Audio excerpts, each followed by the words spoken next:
Believe it or not, hell does have order. Thrones, hierarchies, laws. Even the devil answers to something. In every system of damnation ever imagined, there is structure, chains of command, ranks of obedience, judgment administered with terrifying precision. Hell is not chaos, it is administration. A kingdom governed by rules so absolute they mirror heaven itself. But there is a name that does not fit inside that architecture, a presence older than Satan's crown, a force that does not rebel against order because it was never part of it. Ancient texts did not describe it as a monster or a fallen angel. They described it as a condition, a corruption that spreads quietly, lawlessness that organizes, power that rots from the inside. Kings felt it behind their thrones. Prophets warned that when it rises, truth collapses and authority becomes hollow. It does not overthrow systems, it inhabits them. This is not the devil you were taught to fear. This is something worse. This is the demon too evil for hell. The name Belial does not begin as a demon. It begins as an accusation.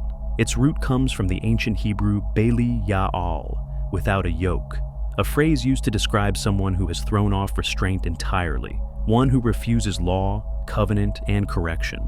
Not rebellious in passion, but ungovernable by nature. In the Hebrew Bible, Belial is not yet a figure with a body or a throne. It is a label applied to people who have crossed the line and cannot return.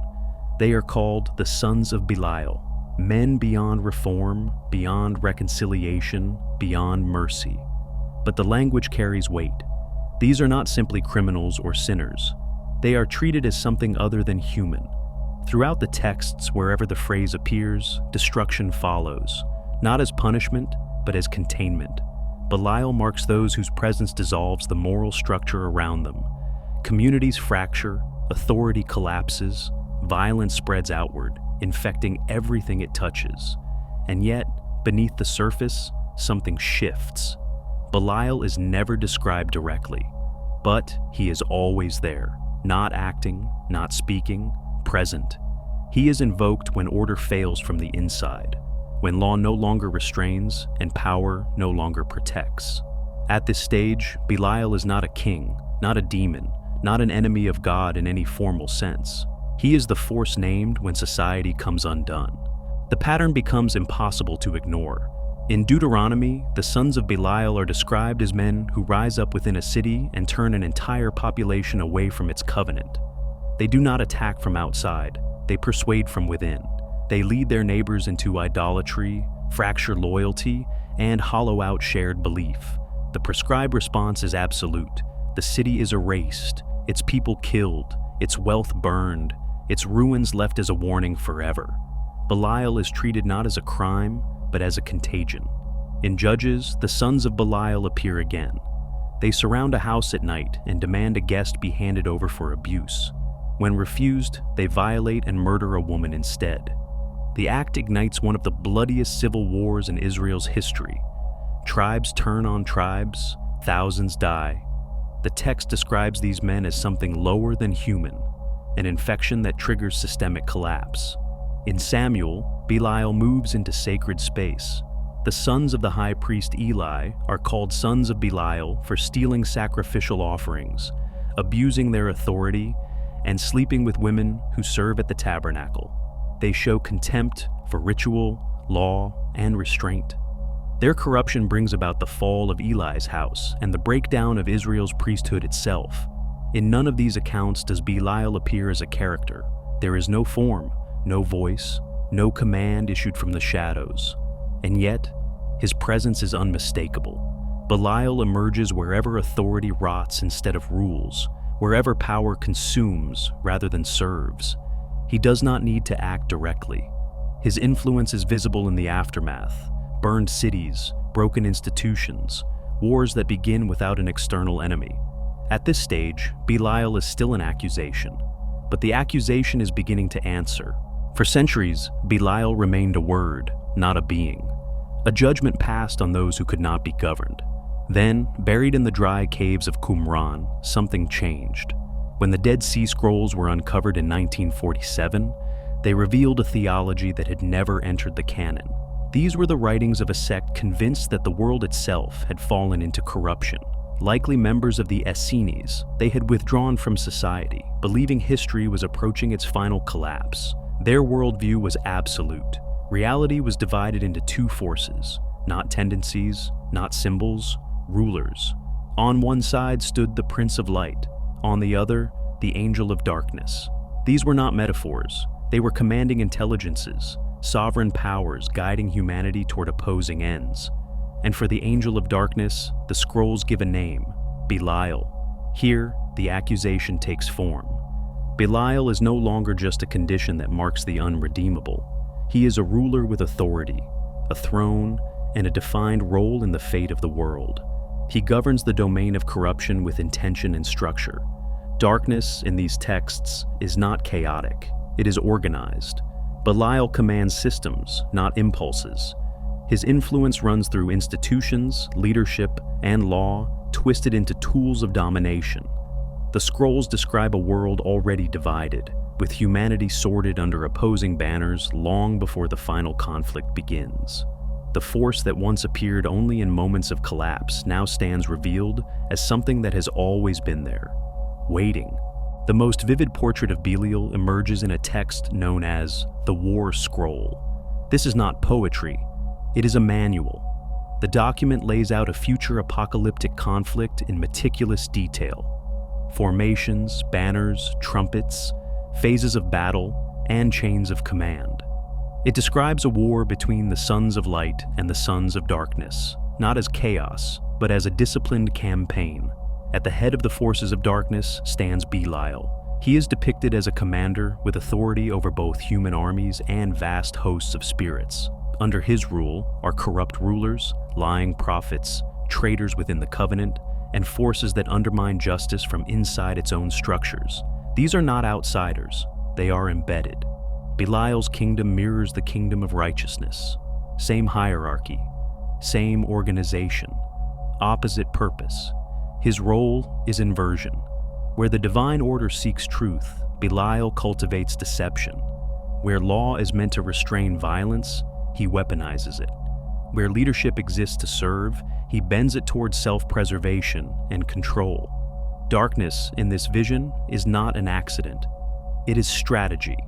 The War Scroll does not describe Belial as a rebel striking upward. It presents him as a sovereign force whose domain must be exposed before it can be destroyed. His authority is temporary, but total. He is permitted to rule long enough for the system he governs to reveal itself fully.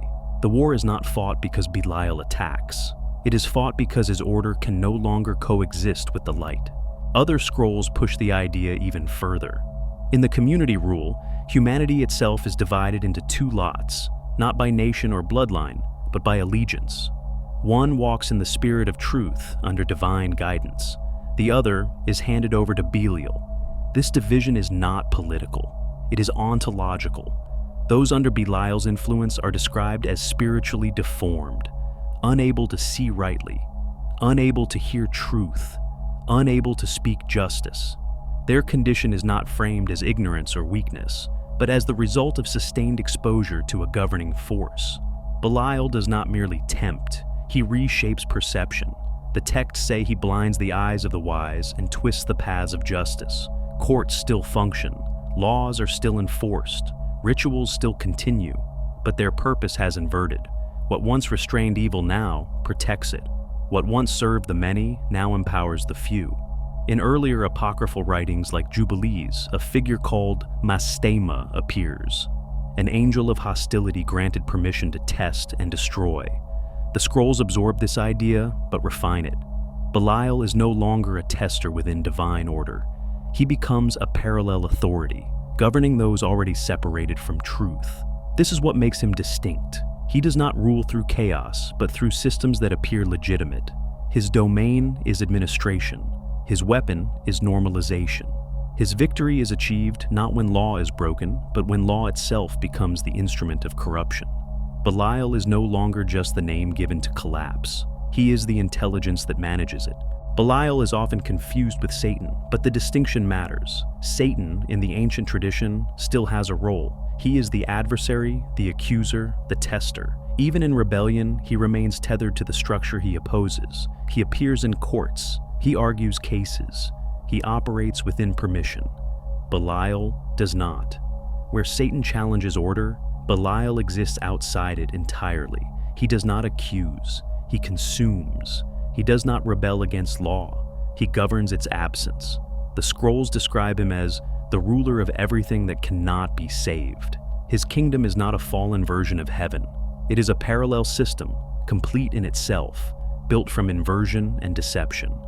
Darkness with hierarchy. Corruption with administration. This is why his authority is so dangerous. Satan tempts individuals. Belial rules systems. He governs institutions that continue to function while losing all moral substance. Thrones still stand, titles are still honored, laws are still enforced, but nothing answers to truth anymore. In this framework, evil is not loud, it is procedural. Belial's power does not need chaos to thrive. It requires stability, long enough for corruption to become normal, unquestioned and permanent. This is not a fallen angel seeking to return. This is authority without allegiance, a throne that answers to nothing above it. By the Middle Ages, Belial no longer moves unseen. In the grimoires of Europe, bound in Latin and hidden behind church walls, the accusation has fully become a king. These texts do not speak in metaphors. They catalog, they rank, they warn. Among them, one work rises above the rest, the Lesser Key of Solomon, a demonological manual compiled between the 17th and 18th centuries. Its opening section lists 72 spirits said to have been bound by Solomon himself, each recorded with precision. Title, appearance, powers, and the number of legions they command. Belial stands near the top. He is described as a mighty and powerful king, created immediately after Lucifer. He commands vast legions and appears not as a beast, but as a ruler, regal, composed, calm in the way only absolute authority can be calm. Some accounts place him riding a chariot of fire. Others describe him seated, speaking with measured clarity, as though obedience is already assumed. There is no frenzy in his arrival, no rage, no desperation. Belial comes as power made visible. But the texts are clear about the cost. He does not offer truth freely. Without proper offerings, sacrifices, or binding protections, he lies. He manipulates. He turns rituals back upon those who summon him.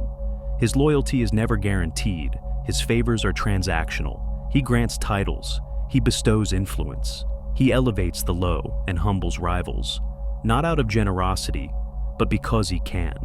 By this stage, Belial is no longer merely corruption named after the fact. He is authority incarnate, a king who does not need hell's permission to rule. Among the hierarchy of hell, Belial's position is unusual. Other great rulers are bound within chains of command. Their authority flows downward from Satan or Lucifer, constrained by rank and obligation. Belial's does not. The grimoires emphasize this repeatedly. His power is his own. Summoners feared him for that reason. Belial was known to deceive unless compelled by precise ceremonial protections. Without strict boundaries, he acted according to his will, and his will was rarely aligned with those who called upon him. He could grant favor and then dismantle the one who received it. He elevated individuals to positions of influence while ensuring their eventual corruption. What Belial offers is not loyalty, it is leverage. He reconciles enemies not through peace, but through mutual dependence. He redistributes power across courts and kingdoms, not to stabilize them, but to entangle them. Every gift carries an erosion of autonomy. Every elevation binds the recipient closer to collapse. In the grimoires, some demons teach philosophy. Others reveal hidden treasure or command the weather. Belial offers something far more dangerous. Authority without allegiance. He gives power, but never relinquishes control. Titles are granted, not earned. Positions are occupied, not deserved. Rule continues, but meaning drains away. Those who rise through Belial do so without foundation and without restraint. The ancient accusation has fully transformed. Belial is no longer the name given to lawlessness. He is the patron of it. As demonology evolved, Belial's domain became unmistakably clear. His territory was not storms or sickness, it was governance. Across centuries of occult interpretation and political theology, Belial emerges as the force behind regimes that decay from within. He is named as the patron of tyrants, false priests, and puppet rulers, those who wear authority like a mask while serving nothing beyond their own survival. Medieval texts associate him with inquisitions that justified cruelty in the language of righteousness, with rulers who turned law into a weapon, with institutions that fed on fear while claiming divine mandate. Belial does not abolish religion.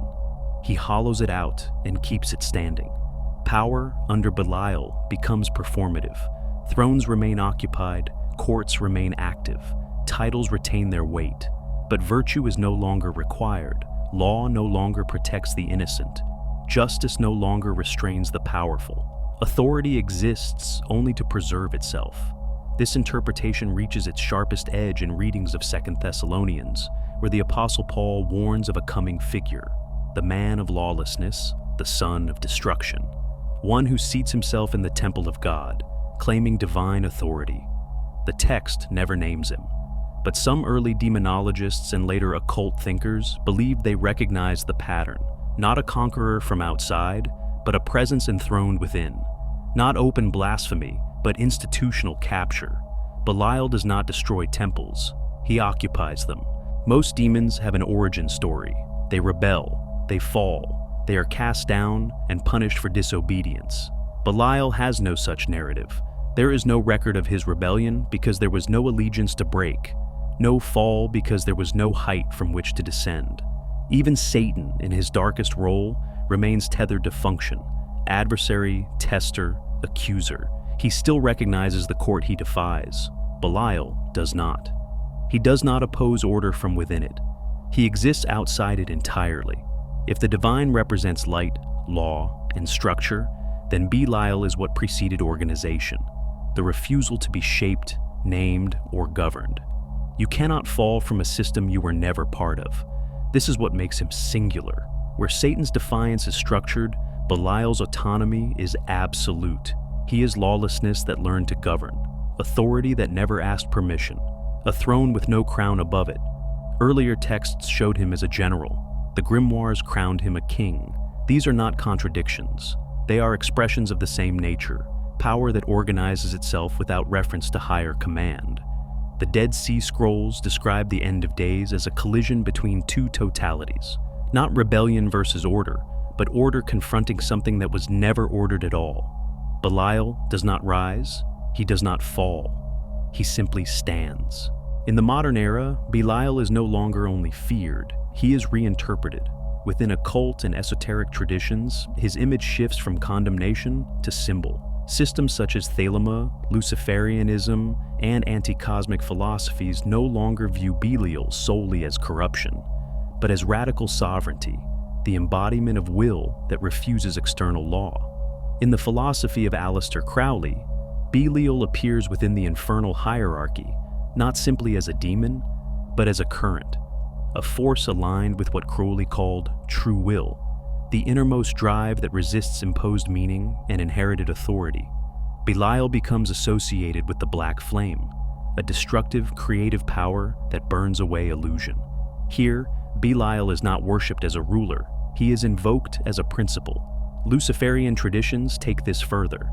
Belial represents the refusal to kneel, not to gods, not to systems, not to moral frameworks imposed from above. Practitioners call upon him for self-rule, spiritual rebellion, and the dismantling of internalized control. His power is not obedience, but individuation through destruction. Even within certain currents of Satanism, Belial is set apart. While Satan represents opposition within the system, Belial embodies entropy itself, the will to collapse all imposed order, cosmic or spiritual. He is embraced as freedom through negation. In these traditions, Belial does not grant a throne. He reveals that the throne was never legitimate. Christian doctrine could not allow Belial to remain distinct. As theology hardened, rival powers were simplified, absorbed, and flattened into a single adversary. Fragmented terrors were merged into one manageable enemy. Belial became just another name for Satan, another face in an already crowded infernal hierarchy. But this was not accuracy. It was necessity. Satan, even in rebellion, fits the system. He is the fallen son, the permitted adversary, the accuser who still recognizes authority. His existence reinforces the structure he opposes by remaining bound to it. Belial does not. The idea that power could exist entirely outside divine order was intolerable. A rival authority that was not fallen, not judged, not tethered to heaven's court, threatened the very architecture of the universe Christianity sought to defend. So, Belial was collapsed, renamed, buried.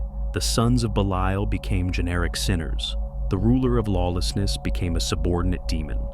The architect of an alternative system was reduced to a servant who went rogue. But the record tells a different story. From Qumran to the Grimoirs, Belial was never a servant of heaven gone wrong. He was something else entirely. The possibility that order is not inevitable, that authority does not require permission, and that power can exist without origin or justification. This distinction could not be allowed to survive. The doctrines say the devil will one day be bound, but Belial was never part of that contract. He is not a rebel waiting for judgment. He is not a prisoner awaiting chains.